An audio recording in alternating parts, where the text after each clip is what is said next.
여러분, 이스라엘 백성들이 요단을 건너고 또 여리고를 무너뜨리고 또 아이 성마저 연파하며 파죽지세로 가나안 백성들에게 향하여 나아갔을 때 가나안 백성들이 느끼는 감정은 아마도 큰 두려움이었을 것입니다. 그래서 가나안의 7족속들 가운데 6족속은 어떻게 합니까? 우리가 합하여 저 이스라엘을 대적하자, 그렇게 결심을 합니다. 그때 다른 한 족속이었던 이 기브온 족속은 어떻게 합니까? 우리가 저 이스라엘 백성들과, 하나님이 함께 하시는 이스라엘 백성들과 싸워서는 결코 승산이 없다, 그렇게 생각을 하고 이스라엘 백성들과 화친을 맺으려고 합니다. 그런데 여러분, 문제가 무엇입니까? 가나안 원주민들은 결코 이스라엘 백성들과 화친을 맺을 수가 없다는 것입니다. 왜 그렇습니까? 하나님께서 거듭 모세를 통하여 이스라엘 백성들에게 하신 말씀이 무엇입니까? 너희가 가나안에 들어가거든 그곳 족속들을 하나도 남기지 말고 모조리 다 진멸하라, 죽여라, 그렇게 말씀하셨습니다. 그 이유가 무엇입니까? 이스라엘 백성들이 가나안의 그 우상 숭배와 음행과 같은 타락한 문화를 본받지 않게 하시기 위함이었던 것이었습니다.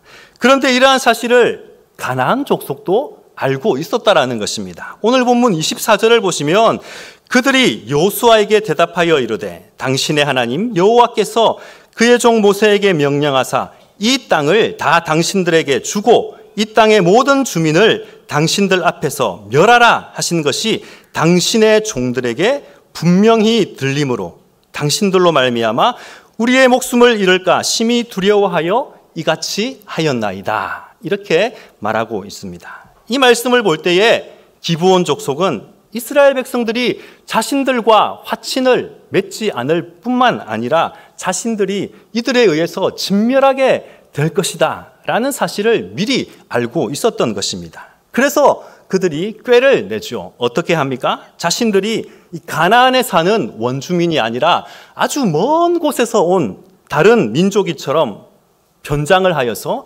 여호수아를 찾아와서 여호수아와 이스라엘 백성들을 속이고 그들과 화친을 맺게 됩니다. 여호수아가 그들의 행색, 곧 헤어진 신발과 옷과 또 곰팡이가 핀 떡을 보면서 이건 분명히 가까이 사는 족속이 아니구나, 가나안 족속이 아니구나, 분명 멀리서 온 족속이구나, 그렇게 판단을 하고 꼼꼼하게 따져 묻지 않았습니다. 그러면서 결정적인 실수가 무엇입니까? 하나님께 기도하지 않았다는 것입니다. 하나님께 묻지 않았다는 것입니다. 이것이 바로 영적 방심이었습니다. 우리 그리스도인들이 자주 범하는 실수가 바로 이런 것들입니다. 내가 내 눈으로 직접 보았는데, 내가 직접 만져보았는데 이것보다 더 확실한 것이 어디 있느냐라는 것입니다. 그러면서 많은 인생의 선택과 결정의 문제 앞에서 하나님께 묻지 않고 하나님께 기도하지 않고 내 지혜와 경험을 믿고 살아가는 것이 우리들 대부분의 삶이라는 것입니다. 그렇지만 성도 여러분, 우리의 삶을, 우리의 걸음을 인도하시는 분은 누구십니까? 그분은 바로 여호와 하나님이시죠. 하나님이 우리의 인생의 항해의 선장이 되셔서 우리의 모든 발걸음들, 우리의 인생의 여정들을 인도해 가시는 것입니다. 그러므로 모든 크고 작은 선택의 문제 앞에서 나의 지혜, 나의 생각, 나의 판단, 나의 경험들을 내려놓고 겸손히 하나님께 엎드리고 하나님의 뜻을 구하며 나아가는 것, 이것이 하나님의 백성들의 삶이 되어야 한다는 것입니다. 그렇지만 여호수아는 자신이 눈으로 본 것만으로 믿고 하나님께 묻지 않고 이 기브온 족속들과 화친을 맺고 말았던 것입니다. 방심한 여호수아는 철저히 속았습니다. 하나님의 말씀을 따라, 하나님의 명령을 따라서 철저하게 진멸해야 할 그 가나안 족속과 오히려 화친 조약을 맺고 말았던 것입니다. 오늘 본문은 바로 그 이후에 어떤 상황이 일어나고 있는가, 이것을 보여주고 있습니다. 오늘 본문 16절 말씀을 함께 읽겠습니다. 그들과 조약을 맺은 후 사흘이 지나서야 그들이 이웃에서 자기들 중에 거주하는 자들이라 함을 들으니라. 아멘. 여호수아가 기브온 족속과 언약을 맺은 지 3일 후에 이 여호수아와 이스라엘 백성들에게 한 가지 소문이 들려옵니다. 그것이 무엇이냐면 우리가 3일 전에 언약을 맺었던 그 민족이 바로 가나안 민족이었다라는 것이었습니다. 그들이 저 멀리서 온 민족이 아니라 바로 이스라엘 백성들 가까이에서 사는 가나안 민족이었다. 그런 소식을 듣게 됩니다. 이때까지만 해도 여호수아는 아마 그것이 아닐 것이다라고 생각을 했을 것입니다. 그런데 그 소문이 사실이었다는 것이 바로 17절 말씀에서 드러나고 있습니다. 17절을 보시면 이스라엘 자손이 행군하여서 3일째 되는 날에 한 성읍에 이르게 되었는데 그 성읍 가운데 하나가 바로 기브온이었다. 이렇게 성경이 기록하고 있습니다. 고대 근동 지역에서는 국가 간의 조약을 체결하게 되면 상호 간에 상대방 국가를 내방하는 것이 관례였다고 합니다. 그래서 이스라엘 백성들은 그 관례를 따라서 이 기브온 백성들을 방문하기 위해 그들을 찾아가게 되는데 3일밖에 되지 않았는데 그들이 살고 있던 기브온이라는 성읍이 나오더라는 것입니다. 어떤 생각이 들었겠습니까? 이거 뭔가 이상한데? 사흘 만에 나올 곳이 아닌데? 몇 날 며칠을 더 가야 나올 곳인데? 그렇게 생각을 했을 것입니다. 그리고 난 이후에 그들은 깨닫게 된 것입니다. 우리가 기브온 족속들에게 속았구나. 자신들과 화친 조약을 맺었던 기브온 족속은 불과 이스라엘 백성들이 진치고 있던 길갈과 3일 거리밖에 떨어지지 않은 곳에 있던 바로 가나안 원주민 가운데 하나였던 기브온 족속이었던 것입니다. 여호수아와 이스라엘 백성들은 그때서야 비로소 우리가 속았다 이것을 알게 된 것입니다. 여호수아와 족장들은 어떤 생각이 들었겠습니까? 괘씸한 생각이 들지 않았겠습니까? 당장 조약을 파기하고 그들을 진멸하고 싶은 생각이 들었을 것입니다. 그럼에도 불구하고 그렇게 할 수가 없었습니다. 왜 그렇습니까? 오늘 본문 18절 말씀을 보시면 그러나 회중 족장들이 이스라엘의 하나님 여호와로 그들과 맹세했기 때문에 이스라엘 자손이 그들을 치지 못한지라 이렇게 말씀합니다. 이스라엘이 기브온과 조약을 맺을 때 맹세를 할 때에 하나님 여호와 하나님의 이름으로 맹세를 했기 때문에 언약을 맺었기 때문에 이 언약을 파기할 수 없다라는 것입니다.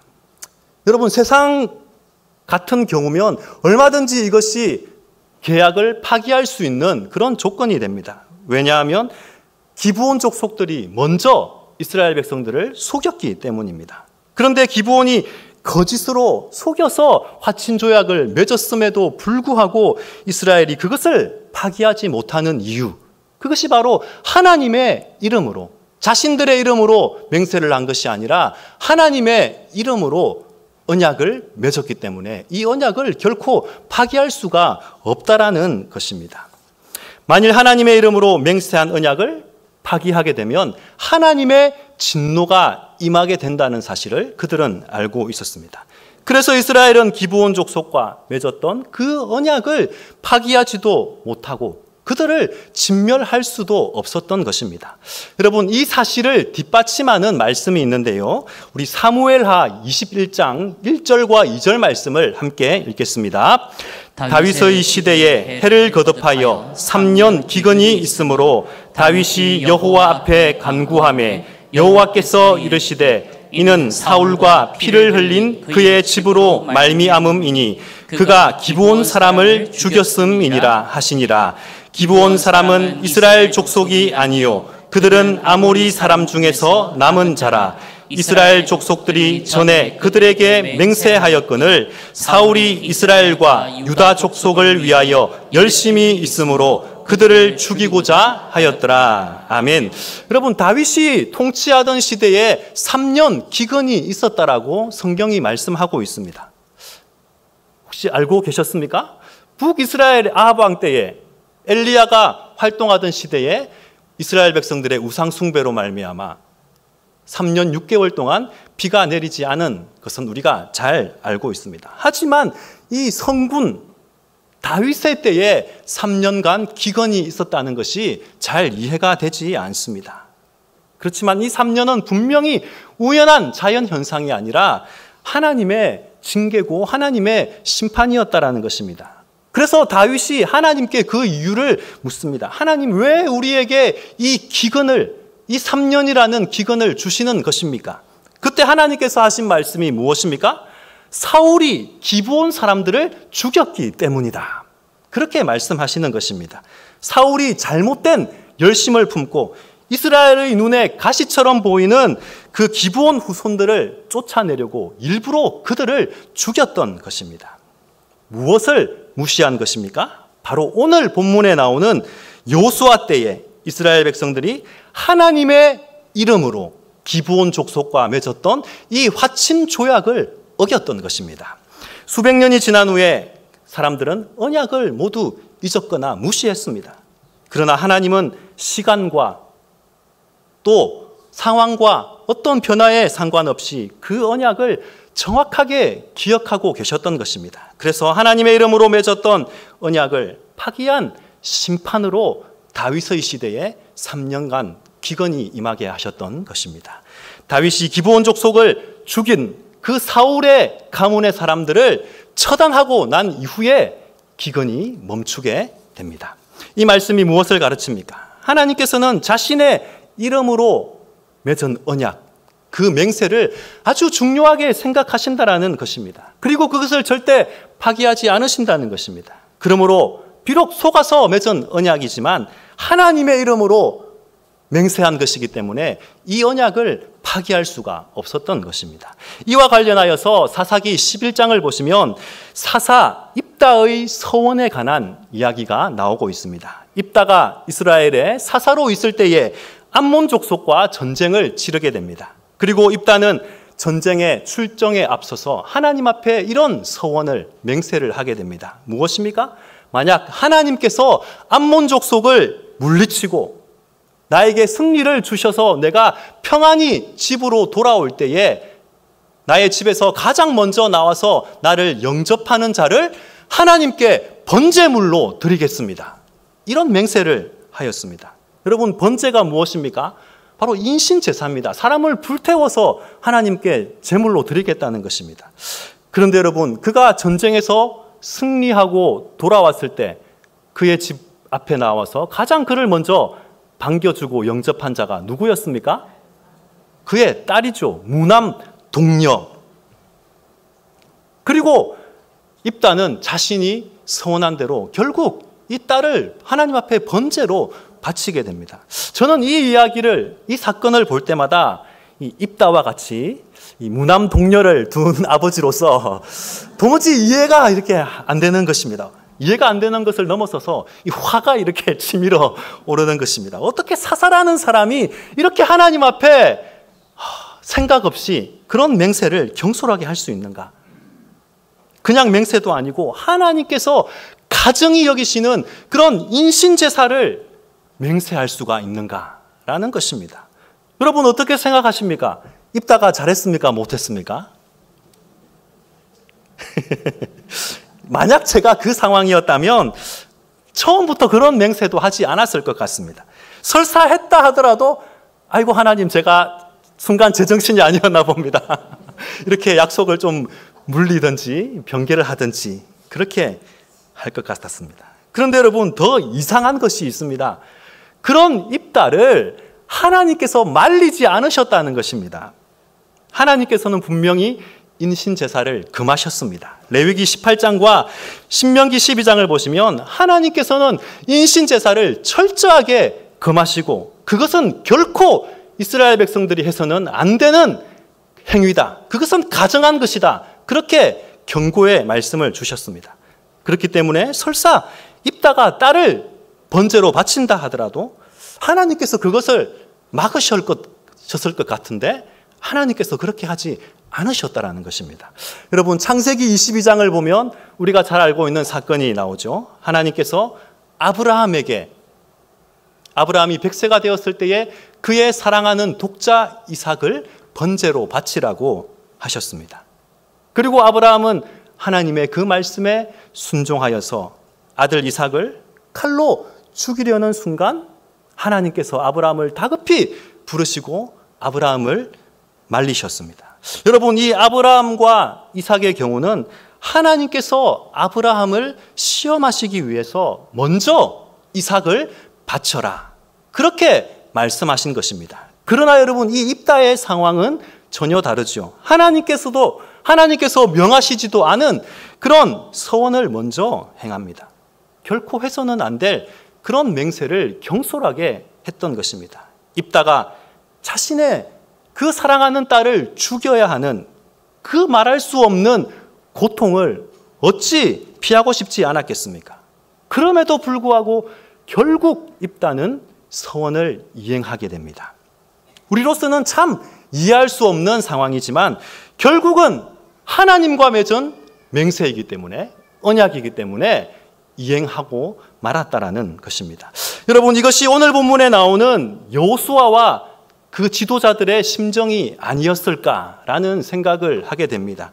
약속을 파기하고 싶었지만 그들이 거짓으로 속였음에도 불구하고 이 언약을 파기하지 못하는 이유는 바로 하나님의 이름으로 맹세한 언약이기 때문이라는 것입니다.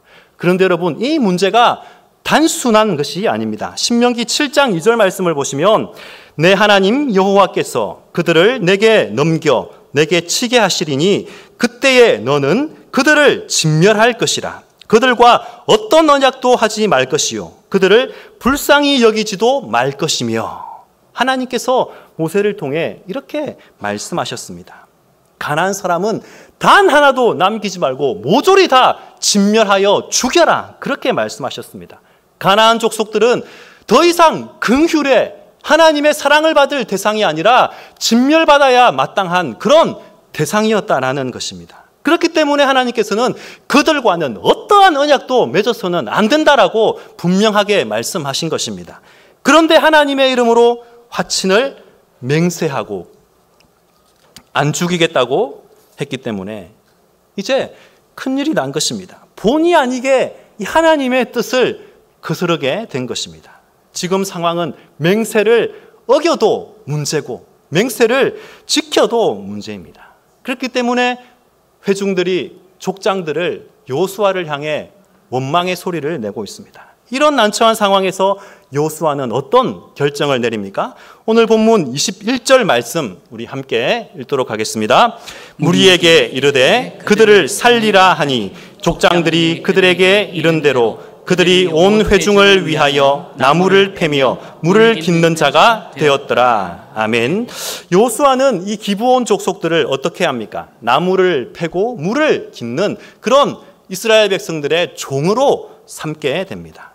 여호수아는 이 기브온 족속을 살리기로 결정을 하였습니다. 그러나 그들에게 자유를 허락하지는 않았습니다. 이스라엘의 종으로 삼게 하였습니다.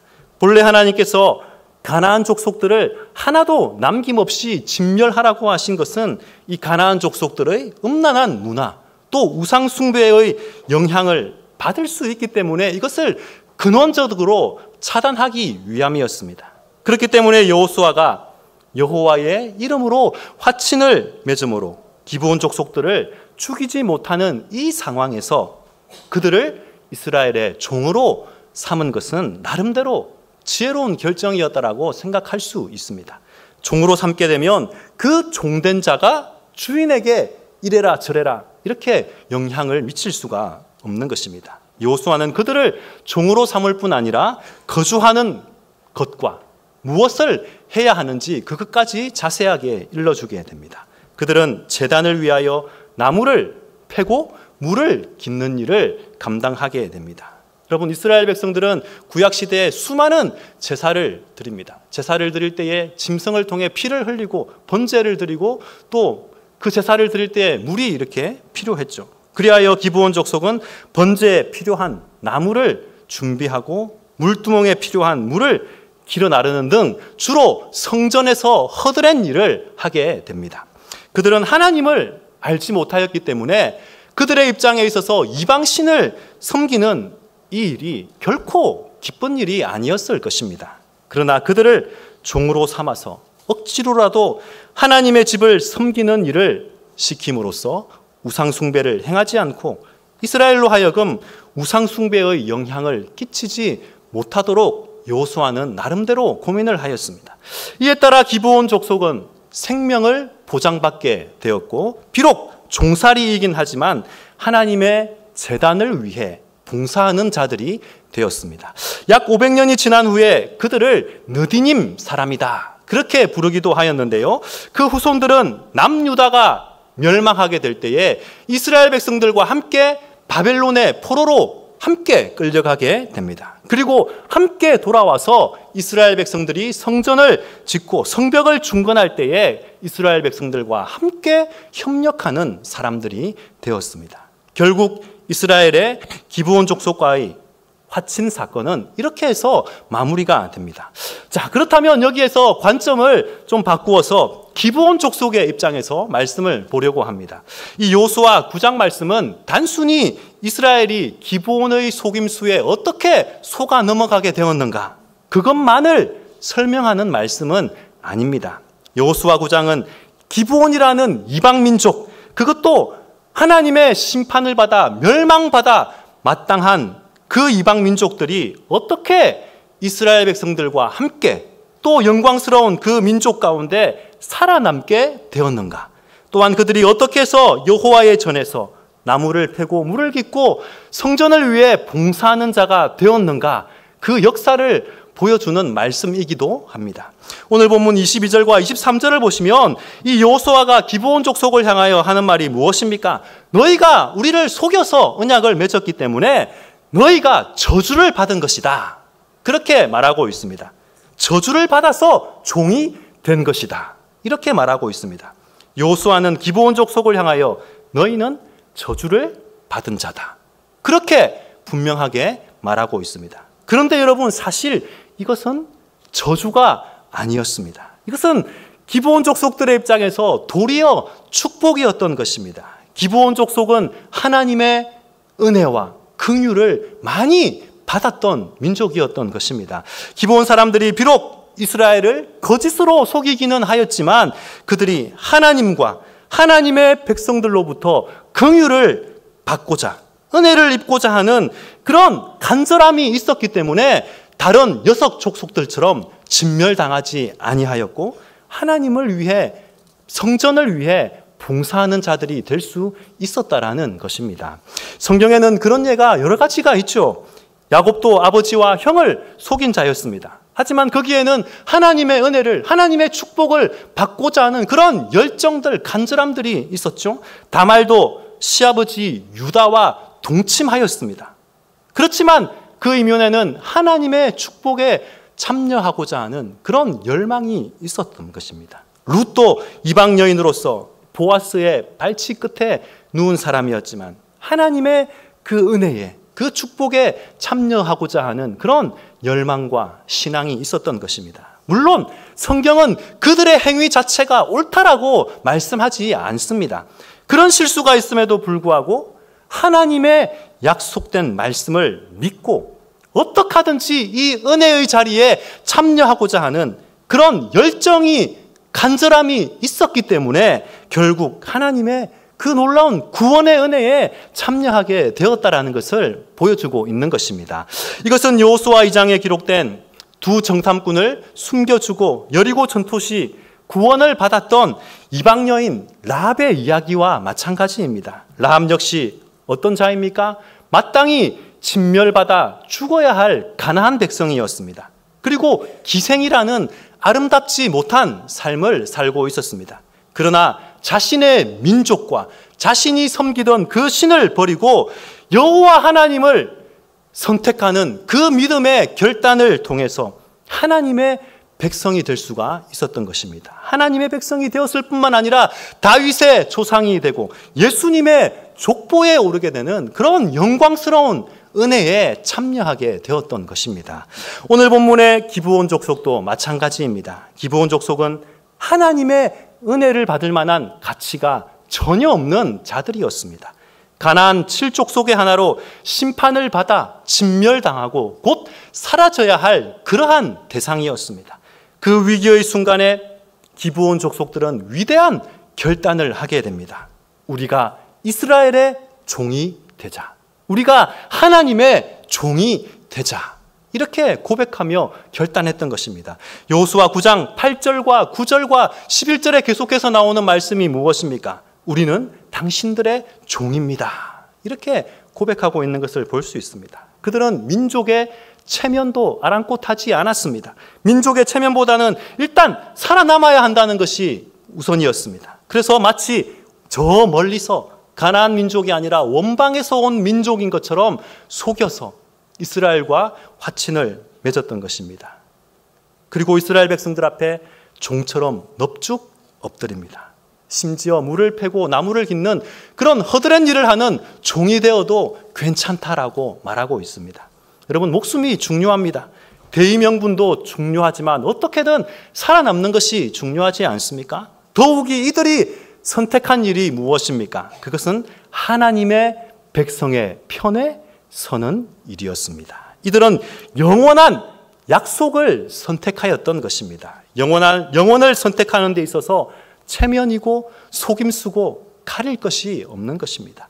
마치 기브온 족속의 모습은 예수님 앞에 나온 가나안 여인과 같습니다. 가나안 여인이 자신의 사랑하는 딸이 귀신 들렸을 때에 그가 예수님 앞에 나와왔을 때 내 딸을 고쳐주십시오. 그렇게 간청할 때 예수님께서 하신 말씀이 무엇입니까? 이스라엘의 집에 잃어버린 양 외에는 다른 데로 보내심을 받지 않았다. 예수님께서 이렇게 말씀하셨습니다. 무슨 말입니까? 너 같은 이방인들에게는 관심이 없다. 한마디로 거절하신 것입니다. 네 딸을 고쳐줄 수 없다. 그렇게 말씀하신 것이죠. 그럼에도 불구하고 이 여인은 포기하지 않습니다. 하나님의 은혜를 계속해서 구합니다. 그때 예수님께서 아주 충격적인 말씀을 하시죠. 자녀의 떡을 취하여 개들에게 던짐이 마땅하지 않다. 지금 예수님께서는 이 여인을 짐승 취급을, 개 취급을 하고 있는 것입니다. 여러분, 대부분의 이런 상황에서 어떻게 하겠습니까?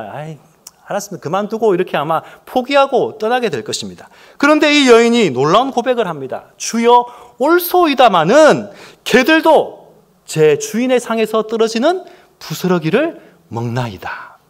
여러분, 대단한 이 믿음의 고백이 아닙니까? 그때 예수님께서 이 여인을 향해 뭐라고 말씀하십니까? 네 믿음이 크도다. 그렇게 하시면서 이 가나안 여인의 딸을 고쳐주십니다. 성도 여러분, 하나님은 진멸에 처한 인생이라 할지라도 살 길을 찾아 나올 때 막지 않으시고 은혜를 간절히 구하는 자에게 은혜를 베풀어 주시고 만나 주시는 긍휼의 하나님이신 것입니다. 하나님은 기브온 족속의 속임 그 자체를 지지하시는 것이 아니라 살 길을 선택하기 위해 하나님을 찾아 나온 그 행위를 긍휼히 여겨주시고 용납해 주셨던 것입니다.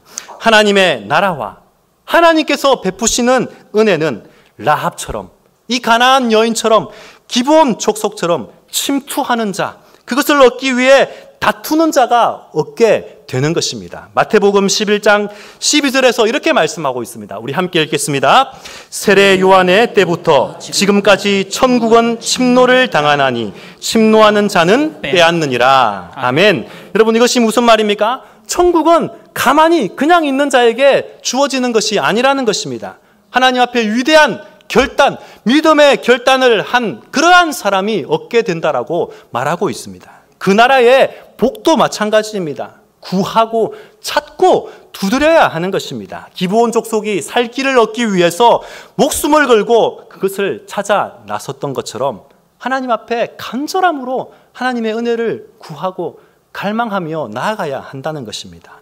성도 여러분, 오늘 기브온 족속의 모습을 보면서 우리 자신들의 모습을 점검해 보십시다.